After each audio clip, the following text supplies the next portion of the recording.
What is the best way to farm echoes? What even is a good echo? And should you run 44111 or 43311? And if you don't know what that is, don't worry because you'll be covering that among many other things in today's video. So if you're someone who's new to echo farming or someone who's a bit addicted like me, I'm confident that this guide has something for every one of you. Okay, I feel like it's very important to start at the basics because there's a lot of stuff that's very easy to miss. So what are echoes? Every time you kill a creature in the world, there's a chance for it to drop an echo. And the percentage chance for an echo to drop after you kill a monster depends on your databank level. Let's talk a bit about the databank because it is very important. As you increase your databank level, you get an increased base drop rate to drop an echo, alongside giving you enhanced drop rates on boss enemies and also highest drop rarity increases. So basically you can get 4 stars and 5 stars starting from certain databank levels, and that's why databank levels are very important. It will also increase your cost limit, and if you don't know what that means right now, don't worry, we'll talk more about that later. I would say the significant milestones for databanks are level 8 where you first unlock 4 stars and level 15 where you first unlock 5 stars, which is the end game gear so to speak. At maximum databank level at level 20, which is unlocked at Union level 40, every time an echo drops from killing a creature, you get 80% chance for it to be a 5 star and 20% for a 4 star. So yes, the databank is very important, and how good your gear is depends solely on your databank level. Even if you lower your world level in-game, which is a big tip that we'll get more into later by the way, you still get the same drop rates because your databank level stays the same. So you might be thinking, well, how do I level up my databank fast then? One quick tip just involves going to your echo gallery right here, scrolling all the way down, and start farming from the bottommost enemy. You can click this button over here to track them on your map. You can click detect and they will show you where they are on the map. This is especially useful for enemies that aren't bosses, that are scattered all around the world. And the reason I say go from the bottom is because when you kill them, and if you get the highest rarity that you currently can, you are getting more EXP in general. In the case of my account, this is the only way to get EXP to get these 4 stars up to 5 stars. However, when I was at lower levels, when I only had 2 stars of certain of these, and my maximum was 4 stars, instead of getting just an upgrade from, let's say, a 3 star to a 4 star, I got an upgrade from a 2 star to a 4 star, which is more EXP and just helps you level faster, if that makes sense. Now let's move on quickly to Sonata Effects. These are the set effects of echoes, relics, artifacts from other games. These are like the combos. If you have the whole set, you get these additional effects. There are currently 9 different effects in the game, and each monster belongs to at least one set, with all of them except bosses being part of 2 sets, except for the Bellborn Chalone, although he's a boss. Very special guy. So there are 2 levels to these effects as well. First one requiring 2 of the same set, and then the second one 5. In other games, you can do mixed sets of 2-piece of useful stats for a specific character. However, in this game, it seems right now that it's just better to go 5-piece all together because 2-piece isn't as strong as just straight up 5 pieces in this game. And the 5-piece effects are generally just general enough to work on basically every single character that would want that set. Do note that to make a set, you need individual echoes that are unique from one another. So for example, if I already have a Havoc Dread main over here equipped, I cannot use another Havoc Dread main on the second slot. That was a bad example because I don't have a Havoc damage bonus Havoc Dread main. As you can see here, it doesn't work, so variety is important. So if you notice up here, there's 1 cost, 3 cost, and 4 cost, and also if you just look beside each echo, you'll see a number. Well, to quickly explain that, each echo has a cost, so you need to stay within 12 costs altogether once you hit Databank level 9 or above. Below that, you're limited to 10 costs and below. Think about it this way, there are 2 main differences between the costs. Basically, the higher the cost, the more better the effect of the monsters will be. So for example, all bosses are 4 costs. And that's because their effect when you use the echo skill is very, very, very good. So normally you would want to run them on the first slot because that's the slot where you can activate your echo skill from. 3 costs have moderately powerful echo skills, and 1 cost echo skills are pretty weak in comparison. Or just very funny utility passive like this Fission June Rock that helps you pick up plant or minerals. Very cute. Now the second main difference between the different costs is the main stats that they can roll. As you can see on my Dreamless, I am running a crit rate main stat. On the 3 cost, I'm running damage bonus. And on the 1 cost, I am running attack percent. Okay, to help show the possible substats, we're on Pride1. Very useful website for resources like this. Link in the description if you want to check it out. We can see here that 1 costs have 3 possible main stats. You might think it's 4 because of the HP up here. However, that is just the secondary main stat of sorts, and it's always just guaranteed. So HP, attack, or defense is what the possible main stats are. For the 4 costs, we have 6 possible main stats. HP, attack, defense with crit rate, crit damage, and also healing bonus, with the secondary main stat being attack percent. And now for the big one, the 3 costs has 10 possible substat rolls, which is why a lot of people are saying that 3 costs are very much a pain because a lot of these are useless substats as well if your character doesn't do the specific damage type. The secondary main stat is also attack percent, but do keep note, like let's look at the rank 5. At max level, you have 100 attack.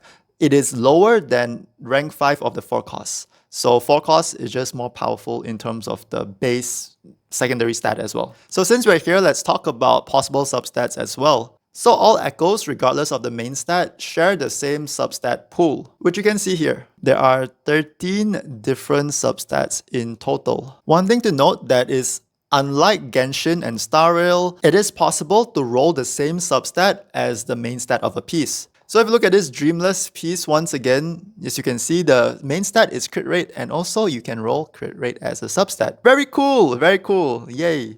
And also, as you can see here, each substat has a range. So the value of a substat is not fixed. In fact, there are a few different values it can roll. So I'm going to use Sweetely's graphic here. Big shout out to Sweetely, amazing content. She posts good quality content, a lot of it as well. Go subscribe to her. There are 8 possible substat values that you can roll. So in Sweetely's graphic, she separated them into low, mid rolls, high rolls, and high rolls, each having 2 values, all except flat attack and flat defense, which we don't really care about anyway. And more interestingly, this is another graphic by Sweetely. It seems that the chances of rolling substats is weighed more heavily towards the middle, and the lower ranges and higher ranges are far more unlikely, with the chance to get a max roll being the most unlikely. Very cool info. Thank you, Sweetely. Okay, quickly, I want to touch on something before we go into leveling, and that's 44111 or 43311. And that refers to the cost of the echoes. 43311 is like what I'm running on my Encore over here.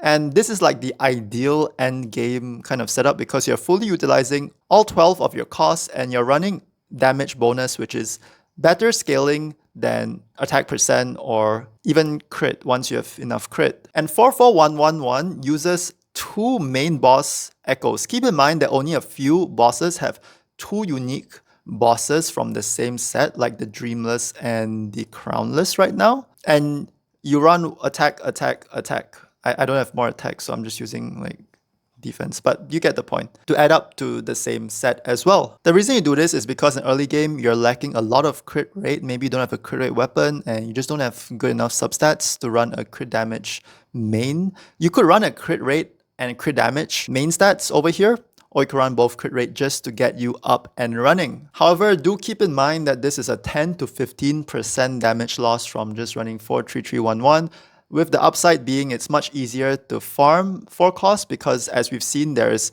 less possible main stats and you can just keep redoing the bosses over and over again rather than having to hunt for specific damage bonus on your 3 costs and getting 2 of them as well. Personally, I didn't go for that because I have way too much time on my hands and I am totally not addicted to this game. So yeah, for all my builds, I went 43311. It's also because I don't know if in the future I would end up using all the 4 costs that I leveled up. It might be unnecessary and therefore more of a waste. I rather do something that's a bit harder right now if I'm going to use it for a longer time down the line. But once again, we'll talk about this more later. It's just because I have a lot of time and I have the luxury to pick and choose which pieces I roll because I get a lot of the correct main stats. Usually. At the end of the day, it's still RNG and you can farm for hours and get nothing. But it's besides the point. So let's talk about leveling. So all you need to know is that every 5 levels that you upgrade a echo, which you can do using these sealed tubes over here, you can start to tune your echo. And to tune them, you need to consume these materials called tuners. 4-star echoes use their own tuners, 3 stars, 2 stars, and 5 stars. And once you use 10 premium tuners to tune your echo, you get a random substat from the substat pool. Do note that this is optional, and if you're like me, that just wants the main stat, the energy recharge, for example, for my Verena, you don't need to use your tuners for the substats. It is not necessary, but it's a lot of wasted power. It just depends what you need for that character. For main damage dealers, you want crit rate and crit damage over there, right? So one tip I have is that instead of leveling an echo from let's say 0 to 10 because you only have that much resources, I rather you level 2 echoes instead. For example, this Hu Chief over here and this Stonewall Bracer. I +5 both of them because effectively it's 10 levels. However, it's cheaper to do so this way because it takes 4.5k EXP to get from level 0 to 5, but a whopping 143k from just 20 to 25, where you get the same amount of value. You unlock a substat and you also get the same amount of main stat for it. Especially in the early game, do level echoes this way if you can. Because at the end of the day, you can feed pieces into other pieces for 75% of its original EXP value. Also, if you tune the piece, you get 30% refund of the tuners you use whenever you feed them. I just want to quickly talk about leveling priority as well. You want to get the correct main stats for your DPSs first, and then after that, just get the correct set for your supports, just for the stat effect to buff your main DPS further and help keep them alive. And then lastly, you can start working on the main DPS substats and optimizing their build from there. So what is considered a good piece? Well, it's really early on in the game right now, so it's hard to say what a good piece ultimately will be when it comes to facing the hardest content. However, right now, I feel like anything that boosts your crit rate and gets it up and running, especially for DPSs that like to rely on critting, is amazing. And crit rate more so than crit damage because we start with base 5% crit rate and 50% crit damage, or 150% if you want to say it like it's presented in this game. However, apparently it works exactly the same as in Genshin and Star Rail. 150% crit damage over here is essentially the same as 50% in those games. It's just presented differently. So a good goal would still be a 1 to 2 crit ratio, just minus 100 from the crit damage when you do that. So ultimately, I don't know what would be considered a good piece, but statistically, if you get 3 useful substats out of 5, I would say that's a win. Because it's already above average, if you think about it. We talked about the high and low rolls already, and endgame min-max might most probably involve that because the ranges are pretty wide if you look at them compared to Genshin and Star Rail, but I don't think it's that important, at least for now. And probably in the future as well, in the endgame, if you don't want to min-max touching grass 24/7 farming echoes, to just reroll and reroll. Speaking of touching grass, let's go do that. So some things you might not know about echoes are that these glowy monsters exist. Sometimes you go around the world and you see some monsters that have an aura. It's like they're about to go Super Saiyan or something, or they're magical. These magical monsters, okay? MMs, magical monsters. Or you just call them glowy monsters, GM, good morning, I don't know, up to you. When you see a monster like that, kill it. Because good news, it is a guaranteed echo drop. So even if you're not farming that monster, just kill it, might be a 4-star, might be a 5-star, you can save it for a future character. Maybe it is a good substat. It's just very minimal effort required to get a guaranteed echo. So I always recommend killing the glowy monsters, the good mornings. Okay, now this tip is more to do with gearing. I would suggest that you farm 4-1-3 in terms of priority because it is the easiest to farm main stat for your 4 costs and also the most impactful because especially in early game, you want crit up and running. So especially for your main DPSs, crit rate on the main 4 costs is maybe not the easiest thing to farm compared to like attack percent for 1 cost echoes, but it is the most impactful. Followed by 1 cost because yes, it's easy to farm, there's only 3 possible substats and it's just free stats, right? Next tip is to farm overlap sets. So I would really suggest that you sit down and just scroll through your character list. If you already know what characters you're going to build, perfect. If you don't, just decide what characters you want to build and focus on for the different content. This is where having a goal really helps, and also just knowing what characters you like. If you're in the early game right now, don't stress on it. Echo farm later. Play around with your characters first. But when you start echo farming, hopefully you have a good idea of what characters you want to play. And when you do, take note of what sets they want. Because a lot of the time, you can farm for 2 characters at the same time, potentially, by targeting the correct echoes. And how I would suggest you do that is go into the Sonata gallery in your databank and just go to the specific set you want to farm. For example, let's say for my Encore, I want to farm Molten Rift. From here, you can see all the enemies that you want. As a dungeon main myself, I would like to farm the Sun Sinking Eclipse set as well. So you can look at all the enemies here. And you might notice, right, going back and forth that, wow, there's some overlap. Especially the Wolf, right? The Wolf is the only overlap, I think, but it's an overlap. And it's a 3 cost echo, which is an amazing thing to overlap. Because now no matter what set it drops, it has a chance to gear either of your character, which is pretty good. It also opens you up to get Havoc damage bonus on the Fire set and Fire on the Havoc damage bonus set. So additional pain there. However, it's just generally better, right? So yeah, that's what I do. The Molten Rift set also shares the Crane, another 3 costs, with the Violet Thunder set, so on and so forth, right? Which brings me into my next point. DPS sets generally just want to match the element of your DPS to the 5-piece set of that element. However, support sets are universal. So for your Varinas, for your Baizhis, for your sub DPSs like Sanhua, or just characters that swap in very quickly, do your burst and then switch out to your main DPS, there are 2 support sets that are pretty much universal. And that's the Rejuvenating Glow and Moonlit Cloud set. TLDR, Rejuvenating Glow goes on your healers and Moonlit Clouds goes on your sub DPSs. So these sets are very universal. Unless they add new sets, I foresee that these sets will be the best supportive set for those specific roles going into the future. So I highly suggest that you take some time and start farming them as well. The best 3 cost stats on these aren't the damage bonus ones because you're not focusing that much on your damage unless you're doing a sub DPS build. For example, like Sanhua on Moonlit Clouds. However, a lot of the times, energy recharge is the main thing you want to go for, especially on the Rejuvenating Glow set. And if you look at these 2 sets, just going back and forth, you might see that both the Turtle and the Golem, along with the Fission Rock, the Fly, the Tornado Eye looking thing, a lot of them share the same set. So I would also suggest targeting these monsters if you already have your main DPS settled, or just to get a 5-piece set of this without caring about main stats for your sub DPSs.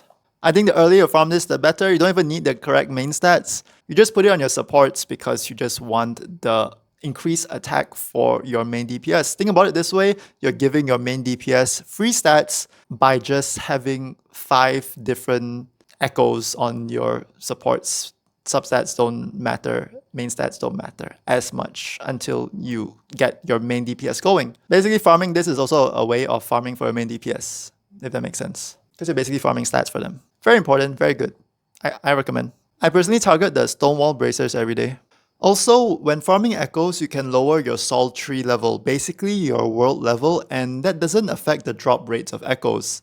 It only affects the drops of the enemies themselves, like the materials they drop. And also the rewards you gain whenever you use your wave plates. So make sure you use your wave plates first before lowering your Sol level. You can change it once every 12 hours. This makes a decently big difference in the health pools of enemies, and in turn the amount of time it takes to kill them, and can really help you gain just more echoes for the same amount of time farmed. I highly recommend it, especially if you're not one-shotting your current world enemies. Okay, now time for the biggest tip. It is something that might sound complicated, and if it does, I understand. However, stick with me. I promise that it's just good knowledge to have at the back of your mind. Okay, so when you get a 5-star drop, this is when this knowledge comes into play. And big shout out to Cocky Gachas, by the way, who first at least made it known to me that this thing existed. Link in the description to the video. But essentially, there is a hidden pity for every class of enemies. So for example, 1 costs are part of the common class, 3 costs are the elite class, and 4 costs are split into calamity class, which is the weekly bosses, and also overlord class, which is the world bosses. In this video, Cocky Gacha shared that overlord class enemies have a pity of 2. So basically, if you don't get an echo drop when you kill an overlord class, the next overlord class you kill will have a guaranteed drop. That doesn't mean they are guaranteed 5-star or 4-star or anything like that, it's just a guaranteed echo drop. Same thing for calamity class, however, they do not share the same pity, the calamity class and the overlord class. However, the calamity class pity is also 2. So you have to kill other calamity classes to get to the same pity. Elite class enemies have 4 pity, and don't take this at face value, but I'm decently certain that common class enemies have a pity of 8. So 2, 4, and 8. So quickly using elite class enemies as an example, my pity is now at 0 because I just killed this heron and it dropped a echo. Now I know that if I kill 3 more elites and it doesn't drop an echo, then the next one is guaranteed. There are actually a lot of spots on the map that have perfectly 3 enemies, so spots like this is perfect for this kind of stuff. There are some places with 3 bears, some places with 3 mushrooms, but yeah, we have 3 golems here. So as you can see, this isn't super reliable because you can get them early. It's still a 20% chance to drop. So this kind of reset the pity. I'm pretty sure I killed this and then I killed 1 more, so my pity is now at 1. So from this you can see it's not really the most reliable way to target farm. Unless you have like more time, I suppose. Because basically what you have to do when that happens is you have to build up your pity again. And it dropped early again. So we're at 2 now. Okay, and we're at 3. Now I know the next monster I kill is guaranteed to drop the echo. So I'm going to go target the tambourinist over here. As you can see, it dropped the echo. Let's claim it real quick. Surely it's a 5-star. It's a 5-star! Okay, let's check it. Spectral on Havoc set. Okay. Classic. Havoc on Electro set. Yep. Attack. Ooh, we'll take that.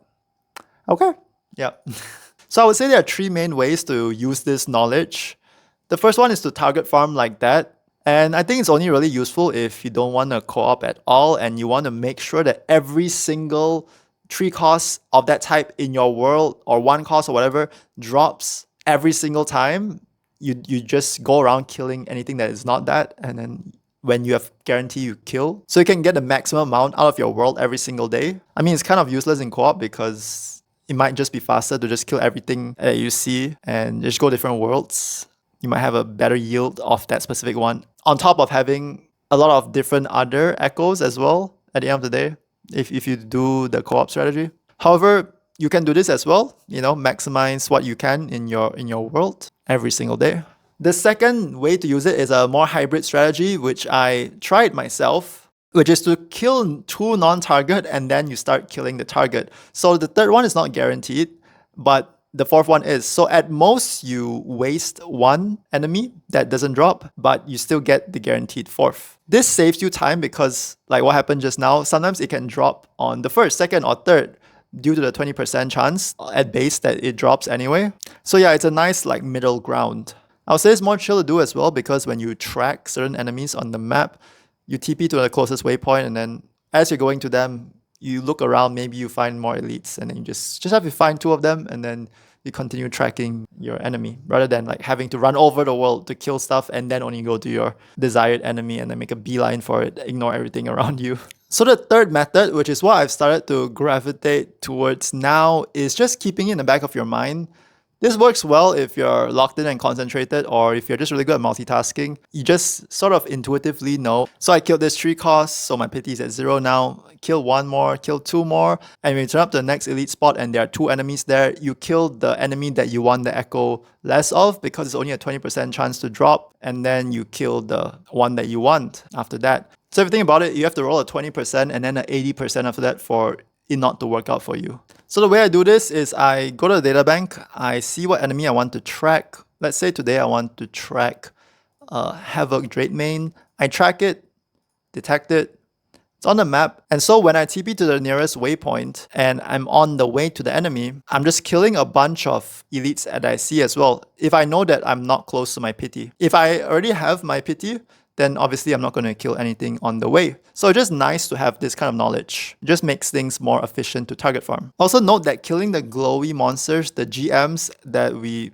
talked about earlier, also resets the pity. So if you're close, just go get your pity and then get the glowy monster, instead of killing the glowy monster and then reset your pity. Okay, so if you can't tell, I'm trying to be as thorough as possible. So some final things, starting off with an advanced leveling guide. So this is more of what I do, I'm just sharing it. Note that this is a bit min-maxy and only do this if you have time. Because at the end of the day, you can endlessly farm echoes in this game and the only thing that's limiting you is your time that you spend and also how efficient you use your time. At the end of the day, how much echoes you get basically comes down to the amount of time you put in and also how well you use the time you put in. Since it's so cheap to +5 echoes, EXP wise, so at +5 I tune the echo. If it doesn't roll crit rate or crit damage, and this is for DPSs, which are the ones that needs most clear right now, I don't level them up more. I know that you can be missing out on potential future lucky rolls.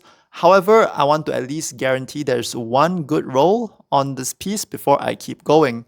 Even better if it goes and has 2 good useful substats at +10, then at that point you only need 1 substat out of the next 3 for it to be a useful piece, rather than upgrading a piece that's at +5, not having a single useful substat for your character, and needing it to have 3 out of the next 4 substat rolls be useful, for that piece to be above average in terms of useful substats. Useful substats vary depending on the character.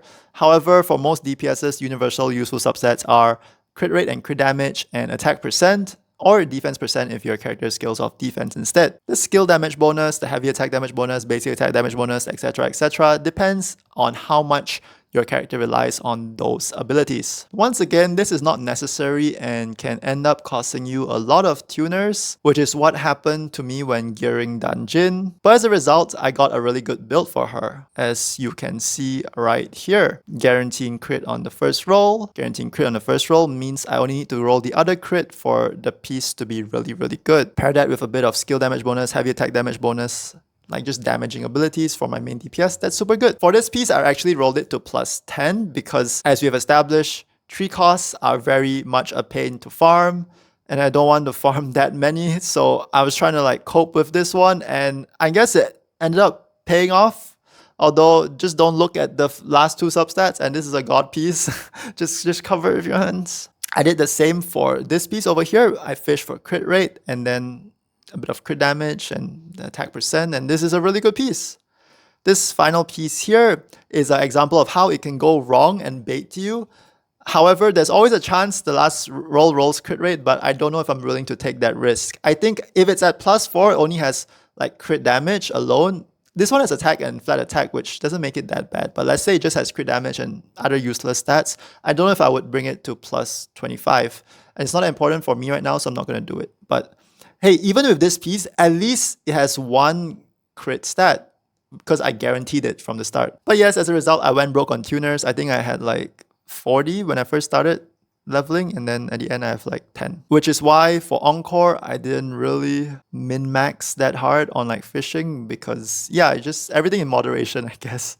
And when you're broke, you gotta adapt. And I'm fine with this as well because we can, at the end of the day, feed this into a future piece as well. And it's just better to have useful main stats up and running to like chase something and have nothing in the meantime, in my opinion. It's all about balance and seeing how much you can get away with, which is what I find fun about these resource investment games. Keep track of your EXP and tuners because they do go quick. Okay, for some other ways to get echoes, there are the data merge in your databank where you can put 5 echoes, the rarity doesn't matter, and you get a random echo as a result. Do note that this scales off your databank level, so if you're not someone who needs echoes right now, it could be nice to save to level 20 databank and then only use data merge because that is when you get the highest possibility of 5 stars. Anything below that is just lower chances. You can also get malleable echoes from the Depth of the Elusive Realm store, which gives you guaranteed main stats of your desired echo. And also if you buy the Battle Pass, you start getting morphable echoes in the higher levels. Also, I want to answer a question that some of you might have, which is it worth leveling 4 stars? Short answer is It depends, but yeah. I personally leveled 4 stars, even a 3 star, because I just wanted to do more damage early game, just having fun. That's what matters, just have fun. You can be very stingy with your resources and not use them early, and you should be okay without leveling echoes to get through the early game. However, if that brings you fun, yeah, sure, go for it. Especially the tuners, because once you get to 5-star echoes, you can't use the earlier tuners of 3-star, 4-star anyway, right? It's just an EXP material that you're wasting because you're going to upgrade in the future, but you can feed those pieces into future pieces anyway, so I wouldn't think it's a big deal. When should you start farming echoes? I think you don't need to like farm them per se, but just go around killing echoes to level up your databank, which is overall just beneficial from early game. Just do it whenever. You just need to kill monsters anyway, right? Like essentially, like I've said before, how much you can farm depends on how much time you have. And hopefully this guide has helped you be more efficient, equip you with all the knowledge you need to make the most out of your time spent playing. If you're on the grind, if you are addicted like me, I'm not, but if and if you're not addicted like me, then just a reminder to try to take it easy sometimes. Don't burn out. There's a long road ahead, hopefully, in this game. We're 2 weeks in. Very excited for the future. Hopefully this video helped. If it did, please do share it. I try to make it as useful as possible.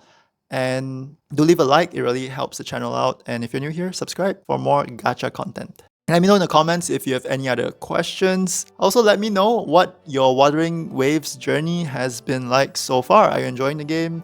What are you looking forward to? So on and so forth. Bye-bye. Until next time. Nut Nation out. Peace.